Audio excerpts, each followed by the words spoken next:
Haide, bună ziua, măi dragilor! Vă filmez de pe stradă, că doar sunt o doamnă. Mă duc la stație. Pe la 8:30 arunc lui Feli o vorbă din asta mai așa, mai... Cu toate că nu mă așteptam să zică da. Zic că ieșim și noi pe... Nu, i-am zis eu merg pe centru, că m-am săturat de parc și vreau să mă duc un pic în centru, să mă plimb, să mă relaxez, nu știu ce. După aia să dorm, să culc copilul cum trebuie, că... După ce ne trezim, mergem la Costco la cumpărături, că na, nu mai avem de niciunele. Nu am făcut cumpărături toată săptămâna. Și bineînțeles că mi-a zis că super, dar nu mi-a zis vin, nu vin.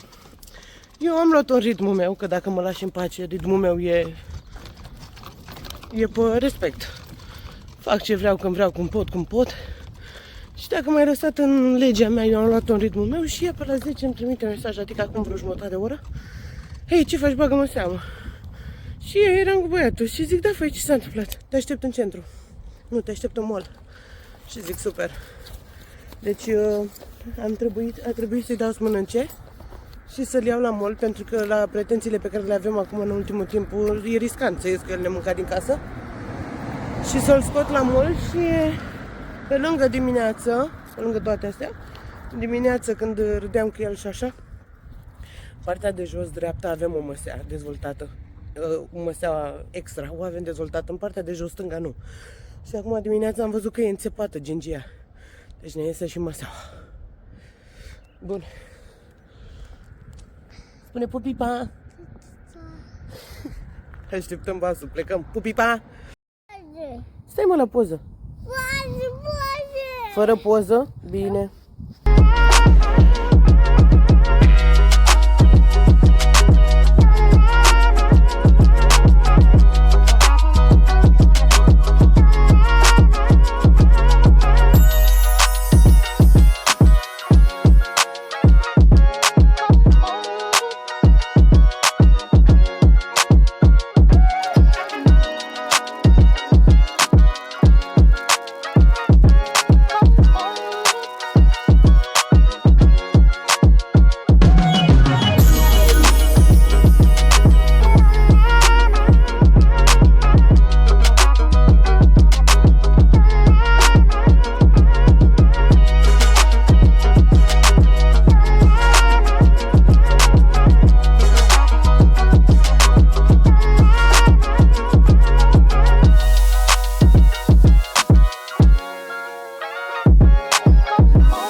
Râcul meu.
Ce vrei, mama?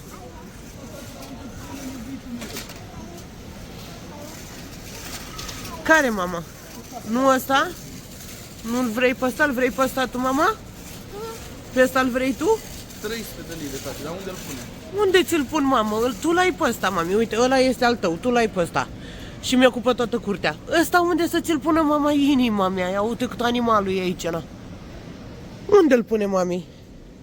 Acum îl vrei pe ăsta? Aici are 3, 12 metri, 13 metri, nu, 4 metri, 4 pe 4 metri.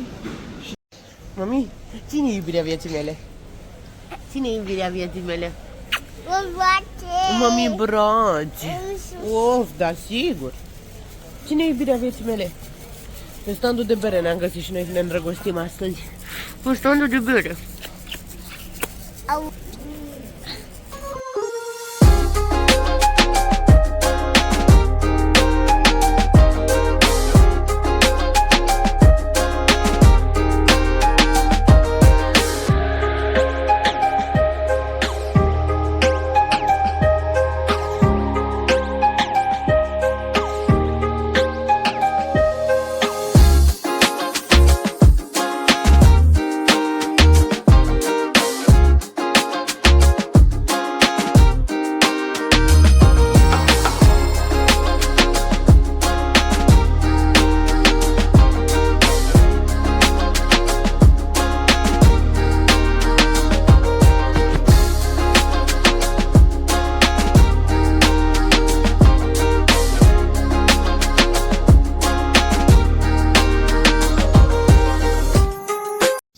Ce facem noi, mami? Papa. Pupăm, bravo! Unde am fost noi? La piață, nu? La piață. Uitați acești minunați. Nu cât sunt de frumoși. Sunt superbi. Am fost la Costco. Ne-am făcut cumpărătul. Acum mâncăm. Revenim după. Vă pup!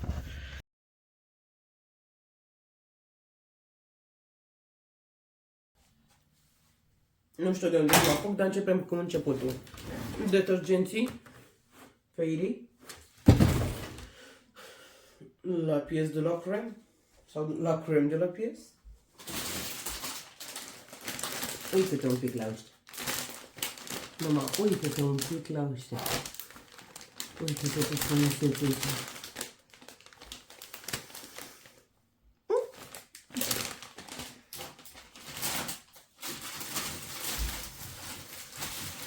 Cât avem aici? Multe kilograme de cartofi. Nu știu să zic cât sunt. 7? 7, cred.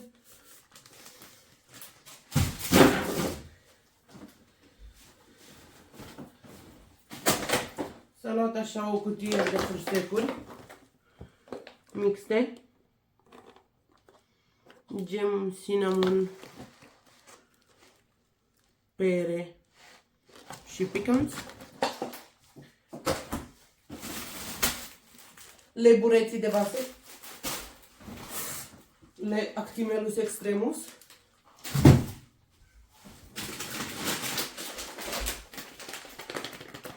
Precious. Creveți. Creveți. Pentru cine n-a înțeles, creveți.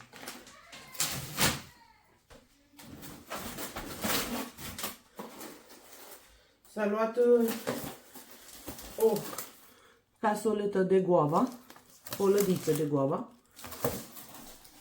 Bă, cum miroase! Mamă, cum miroase, jur! Alasă sunt niște de-astea, nu știu ce sunt, dacă mă întreb pe mine personal. Aș spune că sunt niște mini mandarine, dar ele zice că sunt sweet cum cahuatas, originea din Spania. Gagicilor din Spania, spuneți-mi și mie ce sunt astea.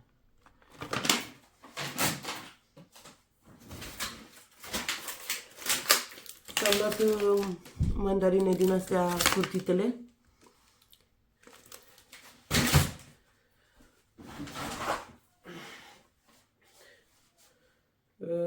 Unde scrie kilogram? 3 kg de ciocănele de pui.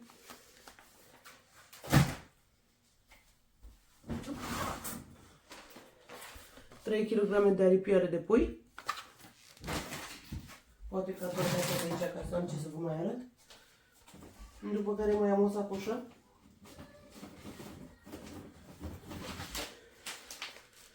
Lavața cafea. S-a mai luat pungi de gunoius.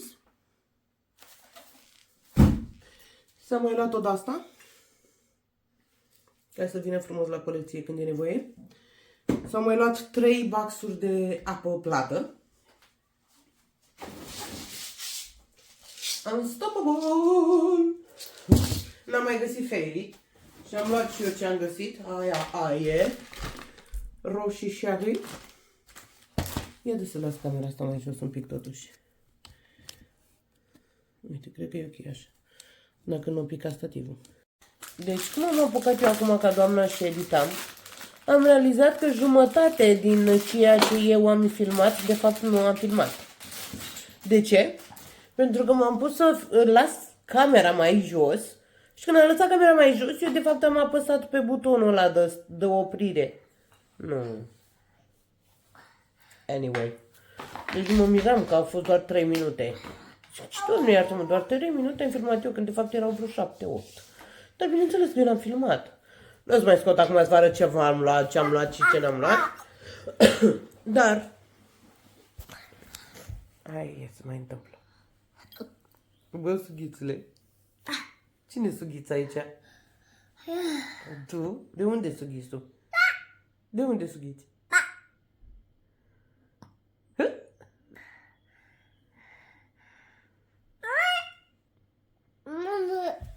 Tot ce-mi doream vreodată era să-mi dai tu un cap în gură. Hai, vă pupa! Pupa! Băi, deci dacă nu l-am așezat, l-am sucit, l-am răsucit, l-am învârtit, n-ai măi cum să-i așez mai bine. Vreau să fie așa, buchet din ăla întreg, știi, și să stea... Oh, stai să... Și încerc și să nu-i rup în același timp. Vreau să pară buchet din ăla întreg, știi? Că uite, aici mă deranjează, dar bine că tu nu stai să te uiți de sus. Tu când te uiți la buchet, te uiți așa. Uite-te un pic de la frumusețea asta. Sigur, mami, îți dă mama imediat. Noi avem programul de desene la momentul de față. Acesta este programul la care el se uită. Și are 15 minute dimineața, 15 minute seara. Dar cum dimineața n-am avut timp, îl vom da acum, ținând cont că este 6 și un sfert. Va avea acum 20 de minute și gata, toată ziua. Ia, mami. Da, deci nu știu cum să vă arăt mai frumos. Nu știu. Deci ceva mai frumos. Bă, mereu sunt frumoși, nu știu, dar parcă mereu sunt și mai frumoși. Nu știu cum să vă explic. Florile mele favorite sunt florile de culoare albă, după cum vedeți, da? Crinii mei tot albi sunt. Doamne, dacă de frumos e asta. Fascinant. Spuneți voi dacă nu. Zicea o oră jumate, doamne, 1 minut jumate am vorbit numai de buchetul ăsta de flori care este extraordinar de frumos, mă! Frumos! Cred că ar fi trebuit să mai îmi iau un buchet ca să fie mai plin.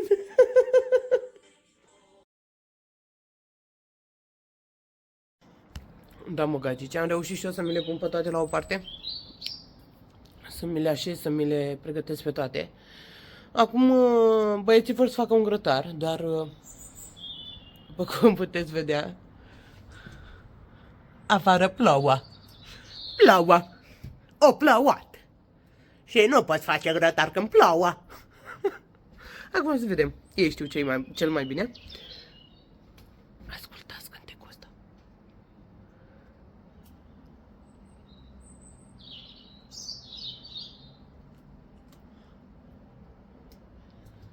Da, cred că la lumină se vede că plouă.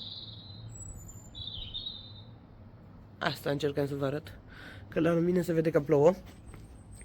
Mi le-am așezat pe toate frumos. Am să mă adăpostesc un pic aici. Lumina e destul de bună în continuare. Am să mă adăpostesc în, după cum v-am zis, shed-ul meu. Bucătăria mea de vară. Spuneți cum vreți voi. Într-o cameră. Unde bara mă adăpostesc. Mi le-am pus pe toate de gata. Mi le-am pregătit și acum fiul mă strigă. Revin. Da, mă, gagici, în fumam, mai facem un grătar ca să mâncăm și noi ceva, să nu zicem că n-am mâncat astăzi. Și eu o să mă apuc de editat. Și voi face și. Again, sorry. O să mă apuc de editat acest vlog. A început să plouă din ce în ce mai tare, după cum puteți vedea, că așa e Nikkei. Și m-am adăpostit, gata. Mă apuc să editez vlogul. Intru să văd ce comentarii mi-ați lăsat, că n-am avut timp asta să mă uit, că am ieșit cu felii de dimineață, am reușit și noi să bem o cafea. N-au bubuit copiii creierii, că de ce să nu? Așa e frumos. Am reușit și noi să bem o cafea într-un sfârșit, am luat basul să ne întoarcem înapoi, că de ce am 3 mașini în fața casei? Că să mă duc cu basul, că eu sunt puturoasă și nu știu să învăț. Poate mă susțineți voi. Poate așa mă faceți să învăț și eu de carnet. De 2 ani nu de 2 ani. Stai că de 2 ani l-am pe Fimiu. Cred că am vreo 4 ani de când tot zic că iau carnetul și nu mai iau. S-a supărat Zian. Haide.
Vă pup, rămâneți frumoși și sufleci în gând!